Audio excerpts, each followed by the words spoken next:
Chapter 3. The Dominant Primordial Beast. The dominant primordial beast was strong in Buck, and under the fierce conditions of trail life it grew and grew. Yet it was a secret growth. His newborn cunning gave him poise and control, though he was too busy adjusting himself to the new life to feel completely at ease, so he did not pick fights, and actually avoided them whenever possible. A certain carefulness characterized his attitude. He was not prone to rashness or action without thought, and though he bitterly hated Spitz, Buck held back from confronting him directly. On the other hand, possibly because he saw a dangerous rival in Buck, Spitz never lost an opportunity of showing his teeth. He even went out of his way to bully Buck, striving constantly to start the fight which could only end in the death of one or the other. Early in the trip, this might have taken place had it not been for an unusual incident. At the end of this day, they made a bleak and miserable camp on the shore of Lake Labarge. Driving snow, a wind that cut like a white-hot knife, and darkness had forced them to look for a camping place. It could hardly have turned out worse. At their backs rose a wall of rock, and because they had left their tent at Dailly in order to lighten their load, Perrault and Francois had to make their fire and spread their sleeping bags on the ice of the lake itself. A few sticks of driftwood provided them with a fire that thawed down through the ice and left them to eat supper in the dark. Close in under the sheltering rock, Buck made his nest. It was so snug and warm that he was loath to leave it when Francois distributed the fish he had thawed over the fire. But when Buck finished his ration and returned, he found his nest occupied. A warning snarl told him that the trespasser was Spitz. Until now, Buck had avoided trouble with his enemy, but this was too much. The beast in him roared. He sprang upon Spitz with a fury which surprised them both, and Spitz particularly, for his whole experience with Buck had taught him that Buck was an unusually timid dog who managed to hold his own only because of his great weight and size. Francois was surprised, too, when they shot out in a tangle from the disrupted nest and he saw the cause of the trouble. "Aha!" he cried to Buck. "Give it to him, by gar! Give it to him, the dirty thief!" Spitz was equally willing. He was crying with rage and eagerness as he circled back and forth for a chance to spring in. Buck was no less eager and no less cautious as he likewise circled back and forth for the advantage. But it was then that the unexpected happened, the thing which postponed their struggle for supremacy far into the future. The camp was suddenly discovered to be alive with skulking furry forms, starving huskies, 4 or 5 score of them, who had scented the camp from some native village. They had crept in while Buck and Spitz were fighting, and when the two men sprang upon the intruders with clubs, they showed their teeth and fought back. They were crazed by the smell of the food. Perrault found one with its head buried in the grub box. His club landed heavily on the gaunt ribs, and the grub box was capsized on the ground. Instantly, a score of the famished creatures were scrambling for the bread and bacon. The clubs fell upon them with little effect. They yelped and howled under the rain of blows, but struggled madly until the last crumb had been devoured. In the meantime, the surprised team dogs had burst out of their nests only to be set upon by the fierce invaders. Never had Buck seen such dogs. It seemed as though their bones would burst through their skins. They looked like skeletons draped loosely in draggled fur, with blazing eyes and fangs dripping with saliva. But the hunger madness made them terrifying. There was no stopping them. The team dogs were swept back against the cliff during the struggle. Buck was attacked by 3 huskies, and his head and shoulders were ripped and slashed. The din was frightful. Billy was crying as usual. Dave and Solex, dripping blood from a score of wounds, were fighting bravely side by side. Joe was snapping like a demon. Once, his teeth closed on the foreleg of a husky, and he crunched down through the bone. Pike leapt upon the crippled animal, breaking its neck with a quick flash of teeth and a jerk. Buck got an adversary by the throat and was sprayed with blood when his teeth sank through the jugular. The warm taste of blood in his mouth inspired him to greater fierceness. He flung himself upon another, and at the same time felt teeth sink into his own throat. It was Spitz, treacherously attacking from the side. Perrault and Francois, having cleaned out their part of the camp, hurried to save their sled dogs. The wild wave of famished beasts rolled back before them, and Buck shook himself free. But it was only for a moment. The 2 men tried to run back to save the grub, but then the huskies returned to attack on the team dogs once again. Billy, terrified into bravery, sprang through the savage circle and fled away over the ice. Pike and Dub followed on his heels, with the rest of the team behind. As Buck drew himself together to spring after them, out of the corner of his eye he saw Spitz rush upon him with the intention of knocking him down. Once off his feet and under that mass of huskies, Buck knew there would be no hope for him, but he braced himself to the shock of Spitz's charge, then joined the flight out on the lake. Later, the 9 team dogs gathered together and looked for shelter in the forest. Though unpursued, they were in a sorry state. There was not one who was not wounded in 4 or 5 places, while some were wounded grievously. Dub was badly injured in a hind leg. Dolly, the last husky added to the team at Dyea, had a badly torn throat. Joe had lost an eye, while Billy, the good-natured, with an ear chewed to ribbons, cried and whimpered throughout the night. At daybreak, they limped wearily back to camp to find the marauders gone and the 2 men in bad tempers. Fully half their grub supply was gone. The huskies had chewed through the sled lashings and canvas coverings. In fact, nothing, no matter how remotely edible, had escaped them. They had eaten a pair of Perot's moose-hide moccasins, chunks out of the leather traces, and even 2 feet of lash from the end of Francois's whip. He broke from a mournful contemplation of it to look over his wounded dogs. "Ah, my friends," he said softly, "maybe it make you mad dog, those many bites. Maybe all mad dog, sacre dam. What you think, Perot?" The courier shook his head.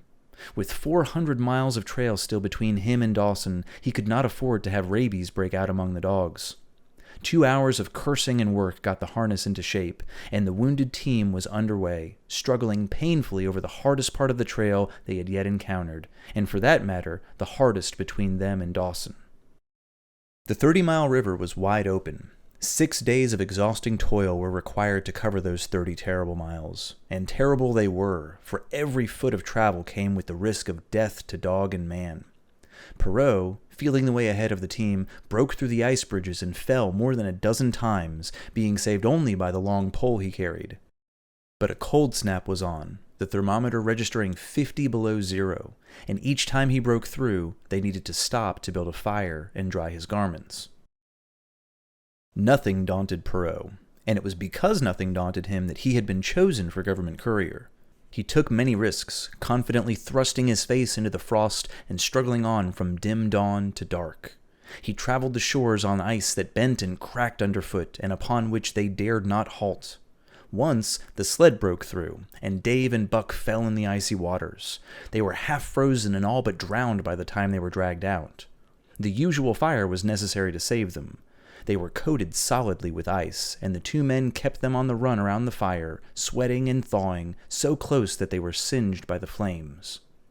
At another time, Spitz went through, dragging the whole team after him up to Buck, who strained backwards with all his strength, his paws on the slippery edge and the ice quivering and snapping all around. Behind him was Dave, likewise straining backward, and behind the sled was Francois, pulling till his muscles ached. Again, the rim ice broke away before and behind, and there was no escape except up a cliff. Perot scaled it by a miracle, while Francois prayed for just that miracle, and with every line and sled lashing and the last bit of harness woven into a long rope, the dogs were hoisted one by one to the top of the cliff. Francois came up last, after the sled and load. Then came the search for a place to descend, which was made by the aid of the rope, and night found them back on the river with a 1/4 of a mile to the day's credit. By the time they made the Hootalinka and Good Ice, Buck was wiped out. The rest of the dogs were in a similar condition, but Perot pushed them late and early to make up lost time. The first day they covered 35 miles to the Big Salmon, the next day 35 more to the Little Salmon, the third day 40 miles, which brought them well up toward the 5 Fingers. Buck's feet were not as hard as the feet of the huskies. All day long he limped in agony, and as soon as camp was made, he lay down like a dead dog. Hungry as he was, he could not move to receive his ration of fish, which Francois had to bring to him. The dog driver rubbed Buck's feet for half an hour each night after supper, and used the tops of his own moccasins to make 4 moccasins for Buck. This was a great relief, and Buck caused Perot to grin one morning when Francois forgot the moccasins and Buck lay on his back, his 4 feet waving in the air, refusing to budge without them. Later, his feet grew hard to the trail, and the worn-out footgear was thrown away. One morning, as they were harnessing up, Dolly, who had never given any problems, went suddenly mad. She announced her condition by a long, heartbreaking wolf howl that sent every dog bristling with fear. Then she sprang straight for Buck. He had never seen a dog go mad, nor did he have any reason to fear madness, yet he understood the danger and fled away from it in a panic. Straight away he raced, with Dolly panting and frothing one leap behind. Buck's fear was so strong that it kept him just out of Dolly's reach, and yet Dolly's madness was so severe that she would not stop chasing him. Buck plunged through the wooded middle of the island, flew down to the lower end, crossed a back channel filled with rough ice to another island, then a third island, curved back to the main river, and in desperation started to cross it. And all the time, though he did not look back, he could hear Dolly snarling just one leap behind. Francois called to him a quarter of a mile away, and he doubled back, still one leap ahead, gasping painfully for air and putting all his faith in Francois to save him. The dog driver held the axe poised in his hand, and as Buck shot past him, the axe crashed down upon Dolly's head. Buck staggered over against the sled, exhausted, gasping for breath, helpless. This was Spitz's opportunity. He sprang upon Buck, and twice his teeth sank into his unresisting foe and ripped and tore the flesh to the bone.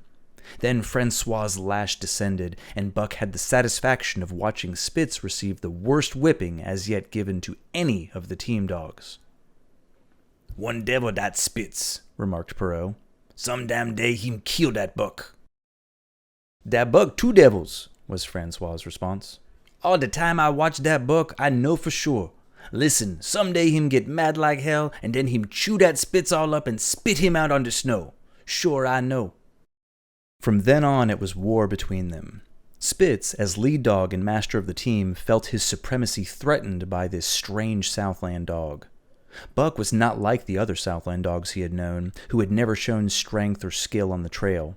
They were all too soft, dying under the toil, the frost, and starvation.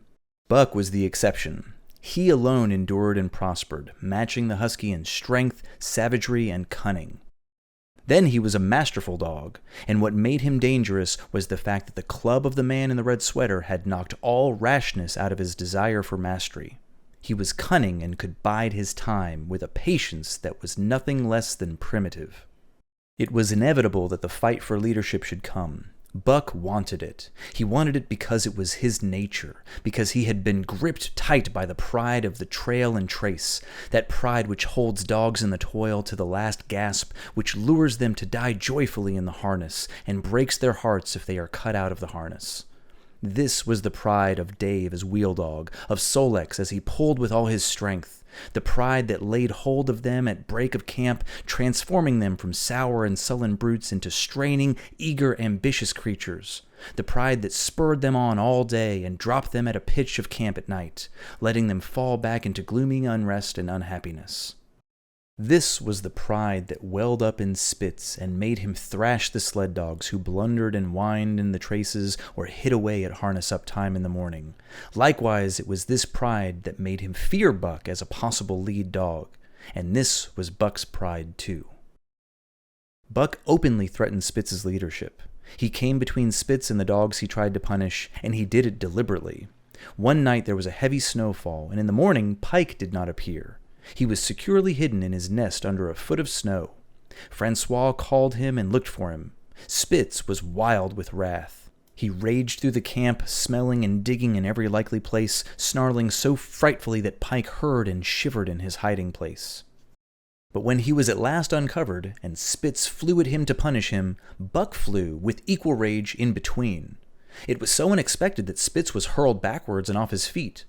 Pike, who had been trembling with fear, took advantage of this open mutiny and sprang upon his overthrown leader. Buck, to whom fair play was a forgotten code, likewise sprang upon Spitz. But Francois, chuckling at the incident while still administering justice, brought his lash down upon Buck with all his might. This failed to drive Buck from his rival, and the butt of the whip was brought into play. Half stunned by the blow, Buck was knocked backwards and the lash laid upon him again and again, while Spitz soundly punished Pike. In the days that followed, as Dawson grew closer and closer, Buck continued to interfere between Spitz and the other dogs, but he did it craftily when Francois was not around. With the secret mutiny of Buck, insubordination grew among the dogs. Dave and Solex were unaffected, but the rest of the team went from bad to worse. Things no longer went right. There was continual fighting between the dogs. Trouble was always occurring, and behind it all was Buck. He kept Francois worried, for the dog driver knew that the death struggle between Buck and Spitz was bound to take place sooner or later. But the opportunity did not present itself, and they pulled into Dawson one dreary afternoon with the great fight still to come. Here were many men and countless dogs, and Buck found them all at work. It seemed natural that dogs should work. All day they swung up and down the main street in long teams, and in the night their jingling bells still went by. Every night, regularly, at 9, at 12, at 3, they lifted a nocturnal song, a weird and eerie howl, in which it was Buck's delight to join.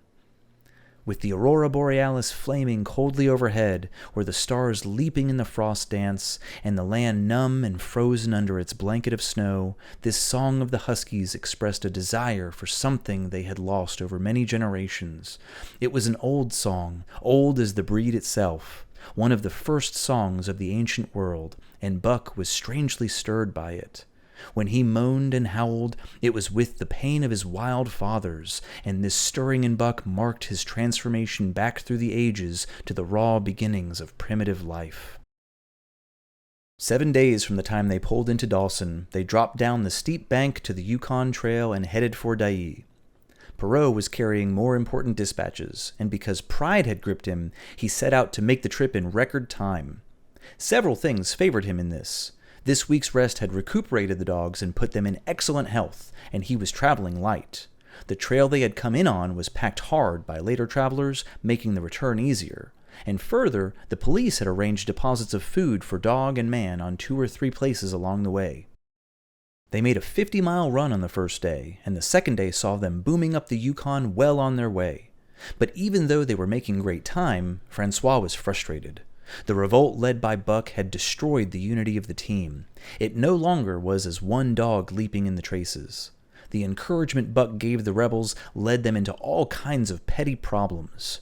Spitz was no longer a leader to be feared, and all the dogs began challenging his authority. Pike robbed him of half a fish one night and gulped it down under the protection of Buck. Another night, Dub and Joe fought Spitz and prevented him from giving them the punishment they deserved. Even Billy, the good-natured dog, was less good-natured and no longer tried to appease the leader. Buck never came near Spitz without snarling and bristling menacingly. In fact, he became sort of a bully, and he was given to swaggering up and down right before Spitz's very nose. The breaking down of discipline likewise affected the dogs in their relations with one another. They fought and bickered more than ever among themselves, until at times the camp was a howling bedlam. Dave and Solex alone were unaffected, though they were irritated by the unending fighting.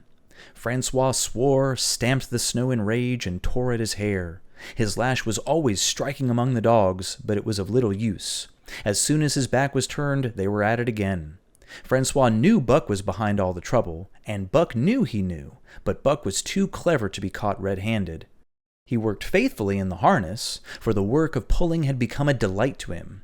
Yet it was a greater delight to slyly start fights among his mates and tangle the traces. At the mouth of the Takhini one night after supper, Dub found a snowshoe rabbit, attempted to catch it, and missed.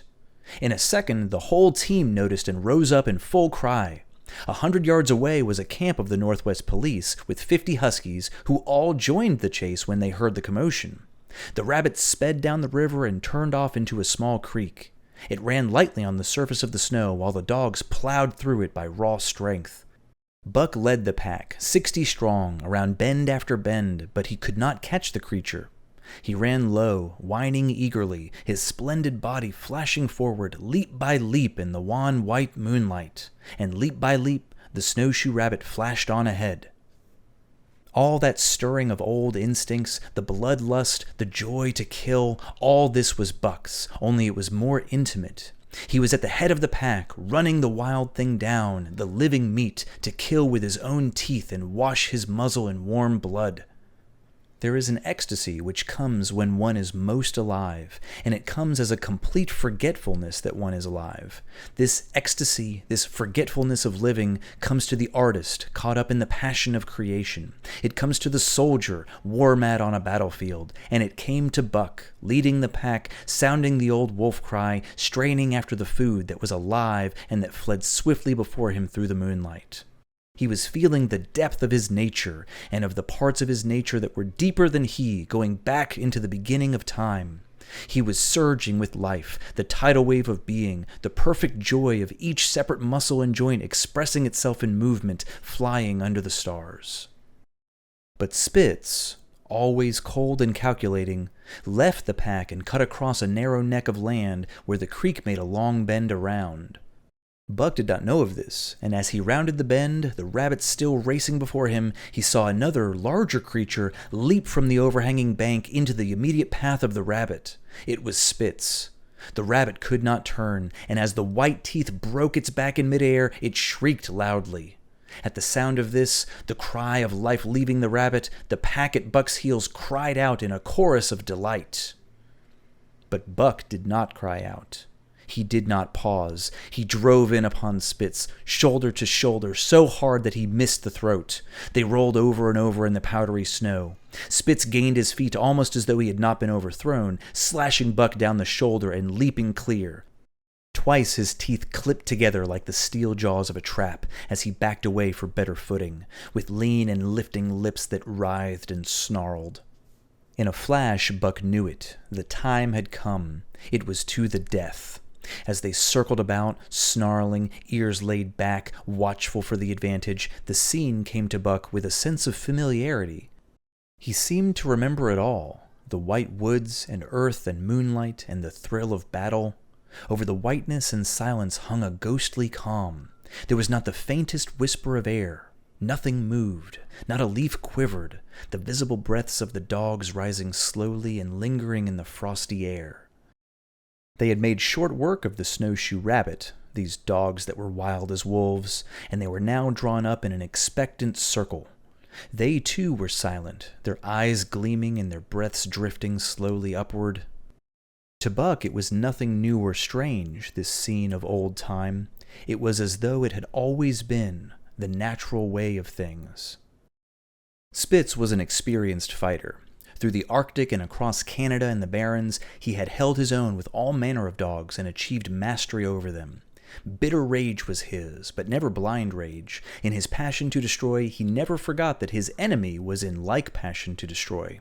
He never rushed till he was prepared to receive a rush, never attacked till he had first defended that attack. In vain, Buck strove to sink his teeth in the neck of the big white dog. Wherever his fangs struck for the softer flesh, they were countered by the fangs of Spitz. Fang clashed fang, and lips were cut and bleeding. But Buck could not get through his enemy's guard.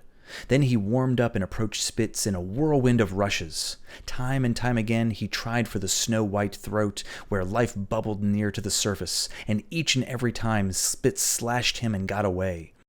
Then Buck took to rushing, as though for the throat, but then suddenly drawing back his head and curving in from the side, he would drive his shoulder at the shoulder of Spitz, like a ram by which to overthrow him.